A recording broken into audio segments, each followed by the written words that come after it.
La République démocratique du Congo, détentrice de près de 150 millions d'hectares de forêts, 60% du bassin du Congo, vient de manière historique d'adopter en Conseil des ministres du 10 juillet 2026 et de manière historique, on va dire, la loi, en fait, la politique forestière nationale. Cette politique qui va, on va dire, donner les grandes lignes dans le secteur forestier. Mesdames et messieurs, bonjour et bienvenue à cette tranche écologique Objectif Vert qui va aujourd'hui parler de la nouvelle politique forestière qui vient d'être adoptée en Conseil des ministres le 10 juillet dernier.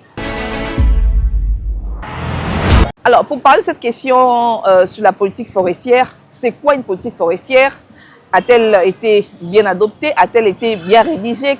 Que va-t-elle répondre? Que va-t-elle apporter comme solution? À quel problème? Nous allons en parler avec le docteur, deux fois docteur, professeur Augustin Ngué, qui sera l'invité de votre magazine pour donner toutes ces explications, ces éclairages à la population qui nous suit à la maison, à vous, les amis de la nature qui nous suivez, et aux Congolais de partout dans le monde où vous êtes. Professeur, bonjour. Bonjour, madame. Merci d'être l'invité de ce magazine environnemental. Est-ce que les gens qui sont à la maison peuvent vous connaître, professeur? Merci beaucoup. Le professeur Ngué qui vous parle, il est docteur en agroéconomie, c'est-à-dire il est en même temps économiste et agronome. Il a aussi, ça c'est la thèse de Lubumbashi, il a une deuxième thèse à l'université Marie-Ngouabi en tout ce qui concerne l'environnement, biodiversité et tout. Et actuellement, je suis professeur des universités en RDC.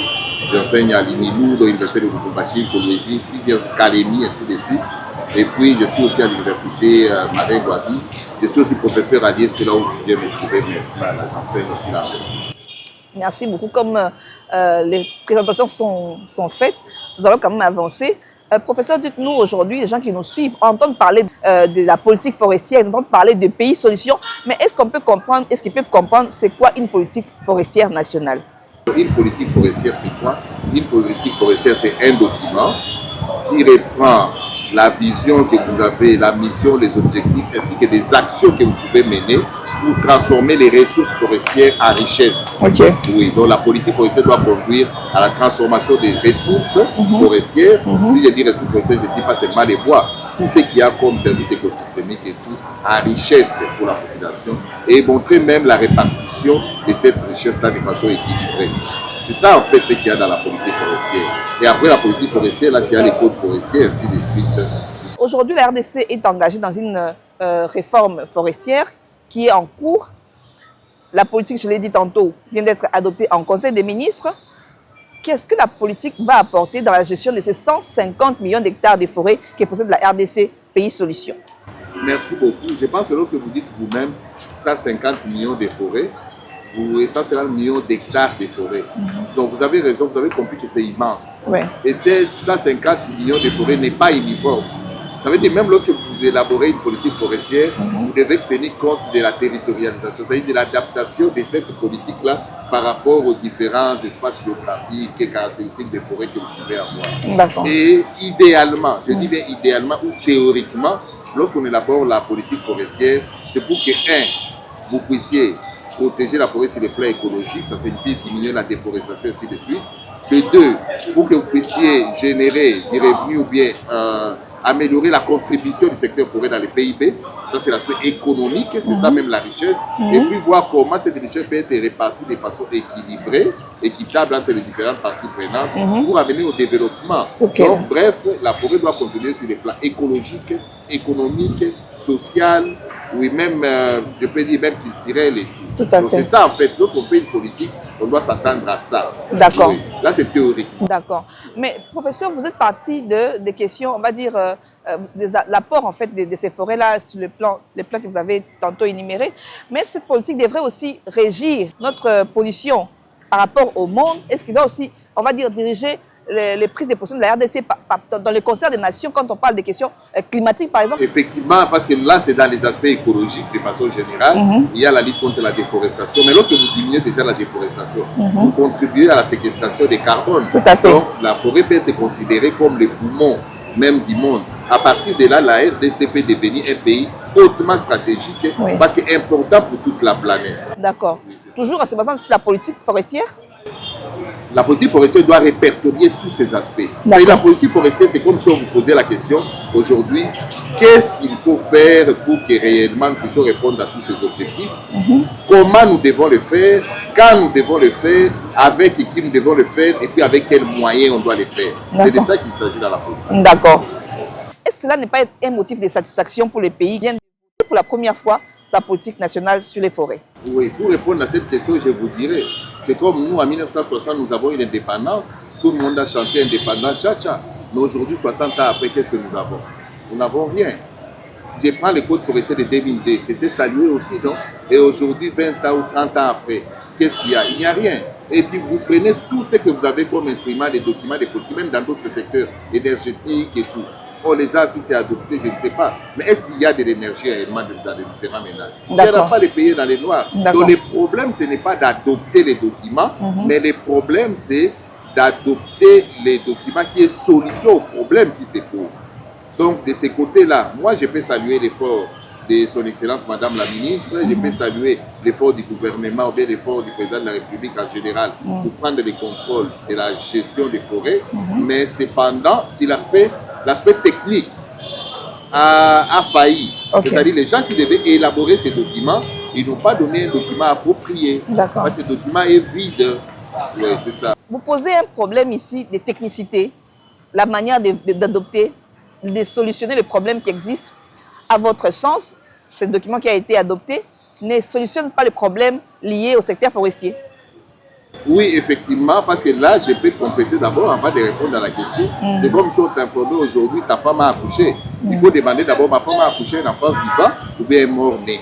Si c'est un mort-né, je ne pense pas que tu seras content. En fait, c'est ça qui me préoccupe en tant que Congolais. Je me dis, non, il y a un problème avec cette politique. Et le problème principal d'abord de cette politique, c'est le problème de l'homme qui a conçu ces politiques. Généralement, je n'ai pas l'habitude de parler des individus, mais j'aimerais dire de façon générale, l'homme d'abord pose le problème. C'est lui qui a conçu cette politique-là. Parce que lorsqu'on conçoit une politique, ce n'est pas réunir autant de personnes, vous les réunissez, vous commencez à écrire, non. Il y a toute une technique, toute une stratégie pour écrire. Et de façon générale, je peux vous dire, élaborer une politique, ça veut dire quoi? La première étude, il faut faire un diagnostic du problème. D'accord. Parce que vous voulez proposer des solutions. Il faut connaître d'abord les problèmes. Par analogie, je peux dire aujourd'hui, vous avez votre jeune fille, par exemple, à la maison, qui vous dit j'ai mal au ventre. Vous voulez lui donner les médicaments. Avant de lui donner les médicaments, il faut savoir d'abord quel est le problème que la jeune fille est en train de souffrir. Ça peut être un problème de vers intestinaux, ça peut être aussi un problème de grossesse. Et imaginez-vous si c'est la grossesse et vous vous donnez un médicament contraire. Vous comprenez ce qui peut arriver. Et c'est ça en fait le problème qu'on a dans la politique aujourd'hui. Le diagnostic a été biaisé, n'était pas bien fait.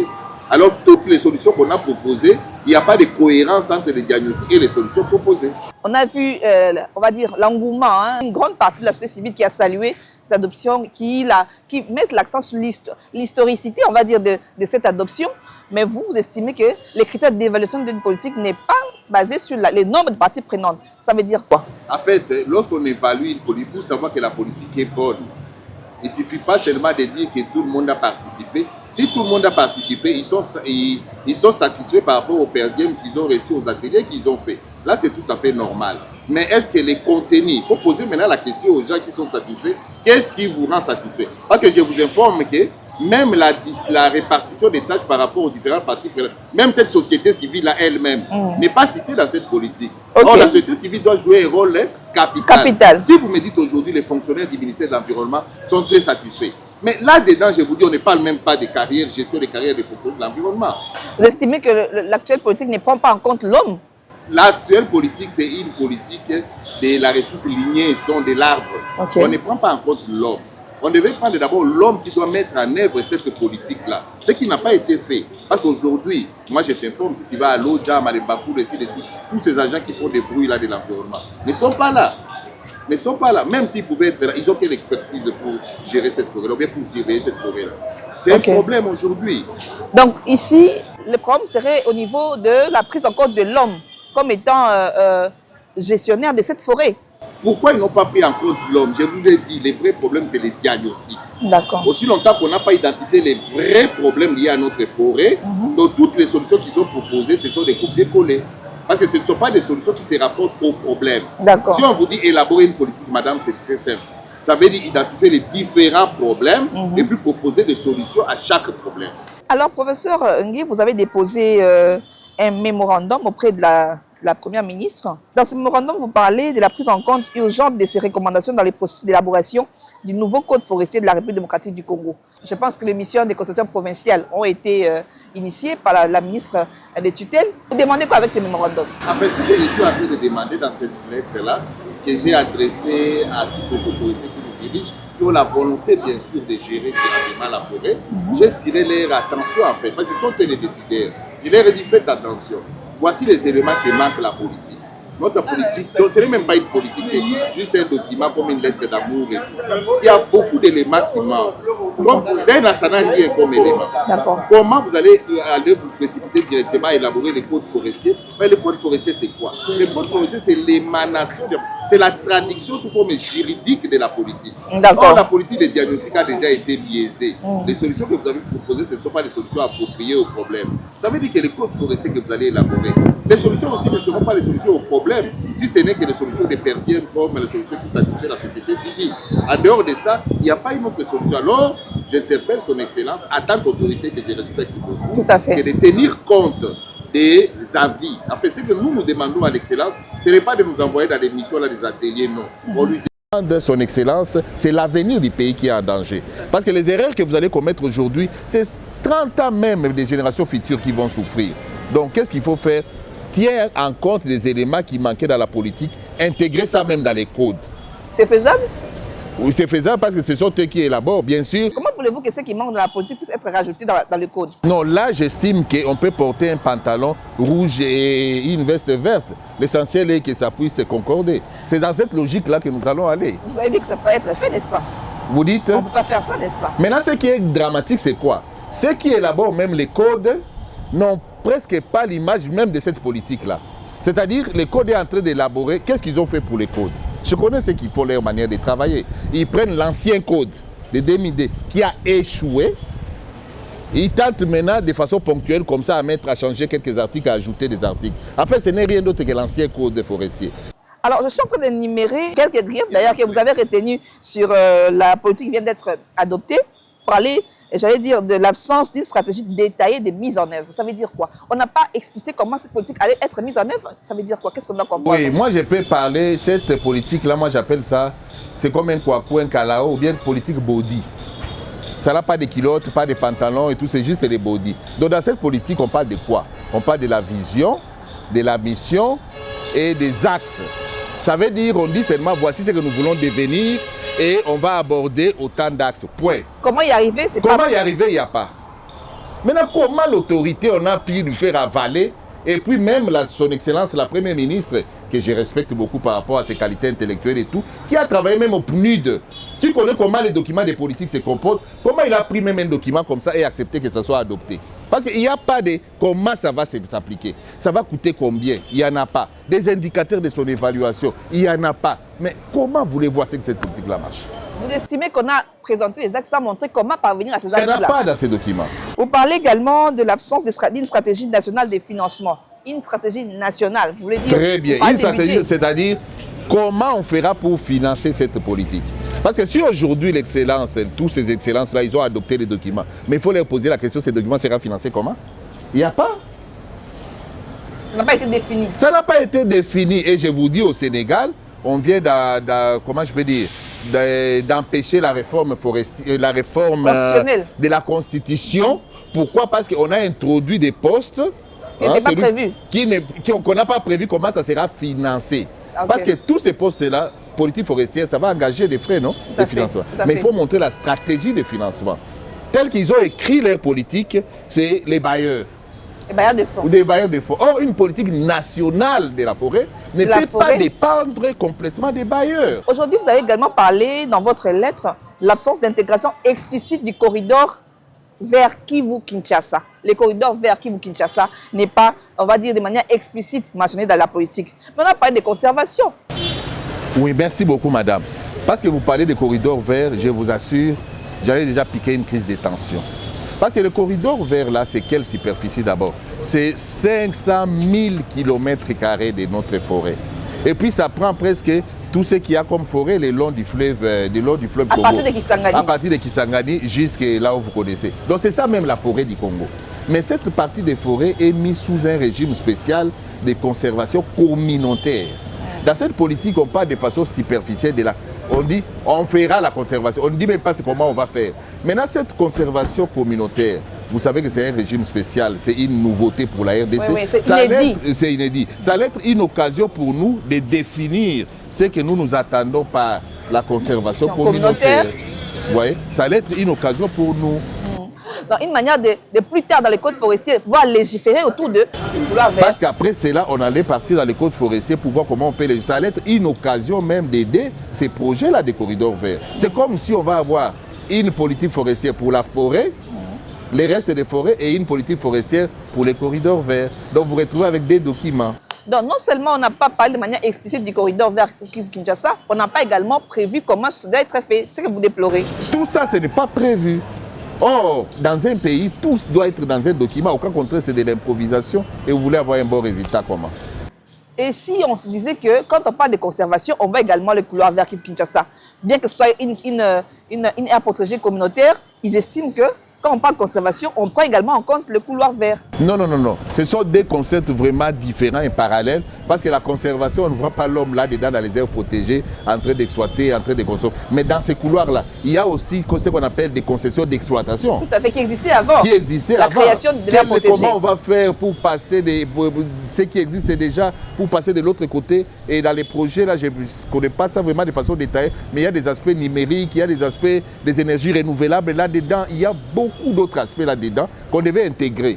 La loi sur la conservation de la nature qui a été modifiée en 2023 pour pouvoir occasionner la création de la nouvelle aire protégée communautaire couloir vers Kinshasa a prévu les modalités, a prévu comment ça allait fonctionner, c'est prévu. Cette loi-là s'est inspirée de quelle politique? Il n'y avait pas de politique avant. C'est ça maintenant votre pays, c'est ça les problèmes que vous avez. C'est-à-dire, des fois vous avez des lois avant, des politiques après, des politiques avant, des stratégies après. Vous vous retrouvez maintenant dans des situations très compliquées de façon éparpillée. Et la conséquence c'est quoi à la fin? Il y aura superposition des rôles, vous comprenez? Il y aura superposition des rôles. Vous aurez l'ICCN qui a la mission de gérer des concessions de conservation, comment je peux dire, la mission de gérer des aires protégées, oui. Il se retrouve aussi avec des exploitations. Ça changeait même, c'est comment je peux dire, il faut lui rajouter des attributions. Si tu ajoutes des attributions, il faut former aussi des personnels. Ajouter des personnels qui sont formés pour ça. Vous dites dans votre mémo, il y a absence de la prise en compte, on va dire, du personnel. Vous avez intitulé ça, vous avez dit faible valorisation des ressources humaines du ministère. Oui, faible valorisation, il y a des pléthores au ministère de l'Environnement que vous ne pouvez pas vous imaginer. C'est-à-dire qu'il y a des gens qui sont recrutés, mais qui attendent par exemple qu'ils puissent avoir les numéros matricules, ils ne sont même pas payés. Et lorsqu'on donne même les crédits carbone, on les donne de façon forfaitaire entre les mains des gens. On ne sait même pas comment ces crédits-là est distribué, les crédits carbone. Donc tout ça, ce sont des problèmes. Maintenant, un agent qui est dans des conditions comme ça, vous allez lui demander, en termes de nombre, je t'informe, même si comparativement au Brésil, ainsi de suite, la RDC a moins des agents forestiers que tous ces différents pays. Donc c'est insuffisant. Donc c'est pas pléthore alors? Donc lorsqu'il n'y a pas de pléthorie, c'est-à-dire ils sont plus concentrés dans des grandes villes et précisément à Kinshasa. Or la forêt n'est pas à Kinshasa, la forêt est dans des milliers dans les provinces. Oui, oui. Donc il faut voir tout ça. Donc il faut résoudre tous ces problèmes-là des personnels avant même de commencer à parler de la politique. Les personnels, il y a beaucoup de gens qui ne sont même pas payés. Il y a des gens qui ne sont même pas payés. Ça, c'est pas un problème, c'est pas qu'un problème qu'on vit au ministère de l'Environnement. Non, non, non, non, c'est un problème général, mais comme on est dans la politique forestière, il faut voir comment proposer des pistes et des solutions pour que cette politique soit appréciée. Très bien, heureusement, l'idée me vient en tête. Il fallait parler de la gestion des risques. D'accord. Oui, ça c'est la gestion des risques. C'est-à-dire n'a pas été la politique ne parle pas de la gestion des risques. C'est-à-dire si aujourd'hui il y a tel bouleversement, quel sera l'impact sur la politique forestière et comment on fera pour les résoudre? Les gens ne sont même pas payés. Comment on fera? Ça, ce sont des risques qu'il faut tenir compte. Les risques n'ont pas été pris en compte par cette politique. La politique n'a même pas parlé des risques. Ça veut dire la politique là est faite pour des conditions actuelles. Optimales. Oui, donc ils ont réfléchi par rapport à ce qu'ils voient. Or, tout ce que nous vivons change au jour le jour. Moment, oui. Chaque jour, ça change. Les prix du crédit par carbone peuvent changer, les pouvoirs peuvent devenir autrement, des choses changent chaque jour. Et si ça change, cette politique sera caduque. Caduque, elle tombe. Elle tombe. C'est ça le rôle de la gestion des risques. Qui devait être prise en compte. Qui devait être prise en compte. Une politique, vous allez ajouter ça dans ma lettre, une politique qui n'a même pas de gestion des risques. Donc vous ajoutez encore des griefs, quoi. Donc bref, ça veut dire que cette politique-là est nulle. Il n'y a même pas de politique, c'est un document seulement. Parlant de marché carbone, vous l'avez évoqué tantôt. Dans votre lettre, vous dites l'analyse révèle que le projet de loi sur le marché carbone, actuellement en préparation d'ailleurs, pas de meilleure cohérence entre ces instruments permettrait d'éviter les contradictions normatives, les chevauchements institutionnels et les difficultés d'application. D'où viendraient les chevauchements? D'où viendraient les difficultés d'application?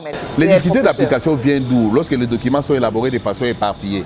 Parce qu'on peut donner une attribution dans les documents A à un secteur B, et dans les documents autres, on donne aussi l'attribution à d'autres secteurs.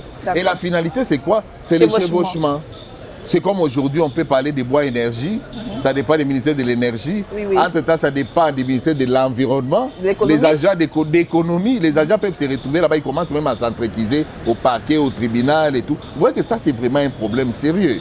Donc, ce sont des problèmes que nous devons résoudre. Voilà pourquoi je demande, je dis non, tous ces instruments-là, on doit faire parce qu'on doit considérer la politique comme une maison mère. D'accord. On doit voir comment chaque instrument peut tirer sa source dans la maison mère. Par rapport à la loi sur les crédits carbone, les marchés carbone que vous venez de dire tout de suite, ça aussi j'ai écrit, je pense que j'ai fait même des émissions pour dire, là aussi il y a des choses à amender. Je vais te donner par exemple un exemple en passant. Lorsqu'on parle des ratifications, des accords et tout, par rapport au climat et tout, la ratification et tout doit se faire par l'Assemblée, de façon traditionnelle. Mais dans cette loi-là, on parle du ministre.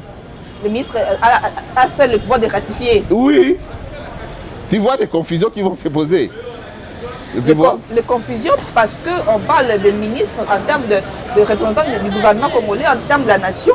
Non, je parle des ministres, je ne dis pas un individu, donc un ministre. Le ministre de l'Environnement, c'est lui qui a le pouvoir de ratifier. Alors que traditionnellement, c'est l'Assemblée, des questions comme ça doit passer par l'Assemblée. Toutes les ratifications qui ont été faites sont faites par l'Assemblée nationale? Bien sûr, ça doit se faire par l'Assemblée nationale, c'est ça la loi. Ok, d'accord. C'est ça, je pense, dans la Constitution, c'est comme ça que ça doit se passer. Mais là, on donne à un ministre ces pouvoirs-là. Je parle là-dedans encore, la répartition des crédits carbone. Lorsque tu regardes la répartition des crédits carbone, on ne tient pas compte de l'agent qui est responsable de la production de ces crédits carbone. On ne le cite même pas, cet agent-là. Les agents du ministère de l'Environnement. Oui, on ne les cite même pas.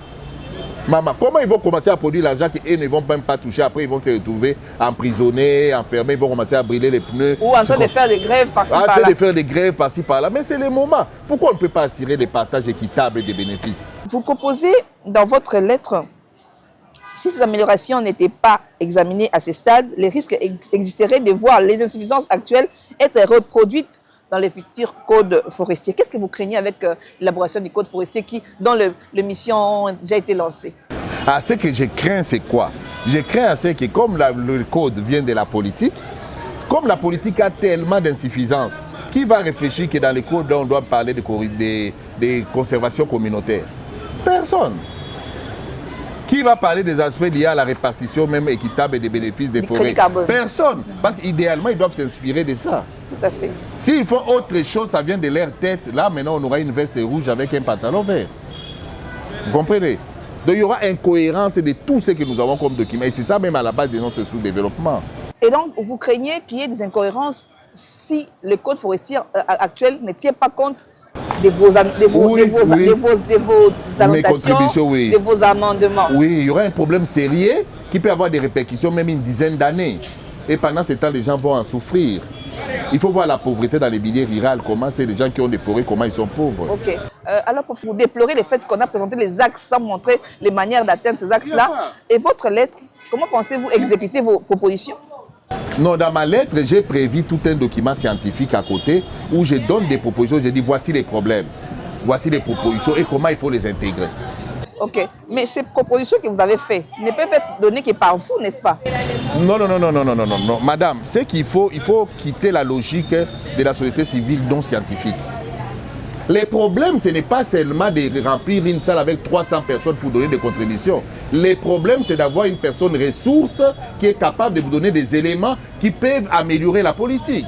Si cette politique a été conçue par 300 personnes, autant d'ateliers, autant de perdièmes ou quoi, mais pourquoi ils n'ont pas dénoncé tous ces différents éléments? Pourquoi ils n'ont pas relevé tous ces Pourquoi faiblesses? ils n'ont pas relevé ça? Parce qu'ils étaient nombreux.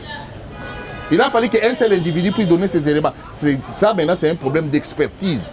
Le problème, ce n'est pas seulement d'être là, mais le problème, c'est d'avoir l'expertise et d'avoir les diplômes qu'il faut. Donc, on pourrait se dire que les professeurs parlent parce qu'on n'a pas été pris en compte. Non, non, non, non. Ça, maintenant, je vais vous donner l'information. Les professeurs, il est professeur de plusieurs universités. Donc, le professeur n'est pas à la recherche d'emploi. Mais les professeurs déplorent parce qu'ils savent que les gens sont en train de souffrir dans les secteurs forêts. Les professeurs amènent une lueur d'espoir, un semblant de lumière, on va dire là où c'est censé être un échec, n'est-ce pas? On va dire comme ça. Oui, parce que nous, ce que nous devons faire, la Constitution nous donne ses prérogatives.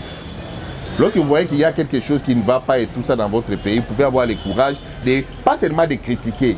Moi, je ne fais pas de la société civile non scientifique. Donc, je ne critique pas seulement, mais je donne aussi des propositions. Vous voyez? Parce qu'il y a des gens qui participent parce qu'ils ont besoin de perdièmes, ils ont besoin de voyager, ils ont besoin de ceci. Mais moi, je n'ai pas le temps pour voyager, même de participer dans ces histoires. Mais lorsqu'on me l'amène en tant que scientifique, parce que j'enseigne ça à l'université. J'amène maintenant les documents de politique, je donne ça comme TP à mes étudiants. Les étudiants se moquent de moi, ils me disent, mes profs, ça c'est comme un document des premiers gradués, un TP. Il n'y a rien là-dedans. Si vous estimez que votre démarche est de nature à contribuer à l'avancement, on va dire, au développement du secteur forestier, quelle serait la prochaine étape après votre démarche d'amélioration, on va dire, hein, de cette politique? Après avoir, si on améliore, ou bien après la lettre? Après la lettre, j'allais dire. Non, non, non, après avoir déposé la lettre, maintenant je dois rencontrer les autorités personnellement pour leur expliquer ma démarche, faire un lobbying. Parce que déjà, je vous informe qu'il y a beaucoup de gens qui se sont joints à moi. Je ne suis pas seul. Ce n'est pas une réflexion que j'ai fait seul. Il y a des scientifiques qui sont avec moi. Il y a même la société civile qui est avec moi. J'ai une société civile scientifique, je précise. Pas la société civile de déclaration générale comme ça. Non, non, non, non. Société civile scientifique, ils sont avec moi. Il y a beaucoup de gens qui sont avec moi et qui estiment qu'on doit se battre. Parce que notre démarche, madame, ce n'est pas une démarche par rapport aux individus. Non. Notre démarche, c'est par rapport à l'amélioration des outils de gestion des forêts. D'ailleurs, moi, j'ai préféré vous dire, ça entre parenthèses, ne parlons même pas de gestion des forêts, parlons de la gouvernance forestière. Tout à fait. Oui. Mais professeur, vous dites que vous êtes un groupe qui est en train de travailler dans le sens d'améliorer la politique qui a été adoptée. Mais la lettre que vous déposez, vous allez signer en votre nom propre. Oui, je signe à mon nom propre comme scientifique parce que j'endosse.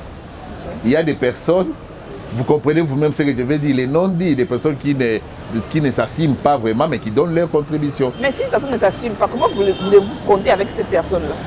Non, non, s'il ne s'assume pas, moi en tant que scientifique, je vois que c'est cohérent par rapport à la démarche. Et puis je ne dis pas que mes contributions c'est une évangile. Je ne dis pas que prenez seulement ça, faites seulement ce que moi je veux. Non, je dis prenez des éléments qui peuvent vous aider à une réflexion beaucoup plus...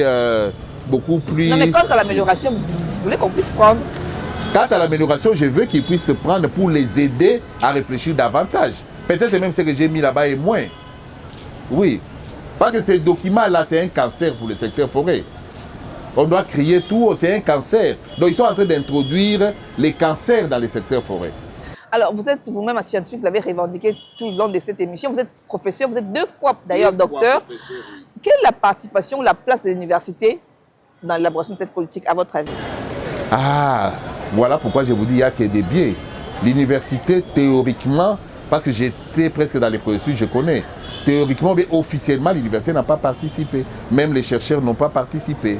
Vous êtes sûr, professeur? Je vous le confirme, parce que je vous informe d'ailleurs. La première personne qui a donné la structure de cette politique-là que tu vois là, c'est moi. Et moi seul. Depuis les états généraux. C'est moi qui ai donné cette configuration-là. Les états généraux de la forêt? Oui, les états généraux des forêts. C'est moi qui ai fait même ces rapports. Moi. Okay. Les rapports. Les autres ont donné des éléments, mais c'est moi qui ai fait les rapports. Vous dites que les universités n'ont pas été consultées dans l'élaboration? Officiellement. Officiellement, ouais. Non. Il n'y a pas une lettre qui existe où on a écrit à l'INIKIN, à l'INIDOU, à l'INIKIS. Il n'y a pas. Mais quelques professeurs peuvent venir à titre individuel, comme moi j'étais venu à titre individuel. D'accord. Je n'engage pas mon université. D'accord. Mais aujourd'hui, au vu de la situation, au vu de l'évolution des choses, qu'est-ce que vous avez à proposer? Parce que ce n'est pas définitif, vous avez vous-même dit qu'il y a encore moyen de rattraper les choses. Qu'est-ce qui doit être fait après donc, le dépôt de cette lettre, de ces mémos? Vous avez dit que vous allez consulter votre équipe, les gens avec qui vous avancez.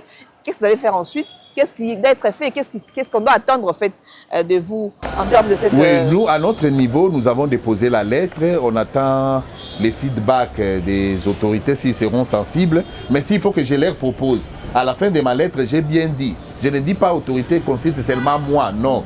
Je dis que c'est des moments que les autorités peuvent appeler maintenant l'université, les chercheurs, pour vérifier la véracité de tout ce que moi je propose. Parce que quand même les politiques du pays, de 100 millions d'habitants, on ne peut pas donner ça à quelques individus qui n'ont aucun profil pour l'élaborer si facilement, non. Son Excellence, Madame la Ministre, que j'ai beaucoup de respect, le professeur Nyangui peut convoquer, appeler des professeurs aussi, des scientifiques pour écouter leur point de vue. Mais ce n'est plus au niveau de la ministre, c'est au niveau de l'Assemblée nationale que je sache. Ah bon, non, au niveau déjà du gouvernement, c'est adopté. Oui. Mais alors voilà pourquoi je leur demande de chercher même à se camoufler avec les codes. Ça n'est pas faisable, professeur. Alors dites-nous, de tout ce que vous avez dit, n'y a-t-il pas de points positifs à cette politique ou bien tout est mauvais? Cette politique-là, c'est une intention. C'est comme quelqu'un qui dit Nakobala yo. Mes fiancés ont commis 15 ans, 20 ans et tout. Nakobala yo, comment, quand et tout, il n'y a pas. Donc, il donne l'intention. C'est une politique d'intention. Donc, à votre sens, cette politique... politique... À mon sens, le document là, c'est un document d'intention. Justement, c'est votre avis, justement, professeur. Oui. Vous estimez que ce document est nul? Non, c'est un document d'intention. Voilà pourquoi nous acceptons les intentions sont positives. Mais ces intentions-là ne sont pas... On ne nous a pas montré comment on va les matérialiser. Peut-être que ça va coûter beaucoup d'argent pour Donc, on va dire saluer l'intention. Oui, je salue l'intention, je salue. Parce que c'est un courage, son excellence, ce qu'elle a fait. La RDC n'a jamais eu de politique, mais elle au moins, elle a eu le courage d'avoir une politique. Mais s'il y a les mbata là-dedans, c'est tout ce qu'il y a, ça ce n'est pas vraiment elle. Ça c'est les problèmes techniques. Elle a fait confiance aux services techniques et les services techniques l'ont induit en erreur. Professeur Ndié, merci beaucoup. Merci à vous d'avoir suivi cette tranche écologique Objectif Vert. Nous parlions de la politique nationale, la politique forestière nationale qui vient d'être adoptée le 6 juillet 2026 de manière historique, on va dire, parce que le pays n'a jamais eu une politique forestière nationale. Je vous rappelle que la RDC est quand même détentrice de plus de 150 millions d'hectares de forêts. Et pour une première fois, nous avons eu notre politique forestière nationale.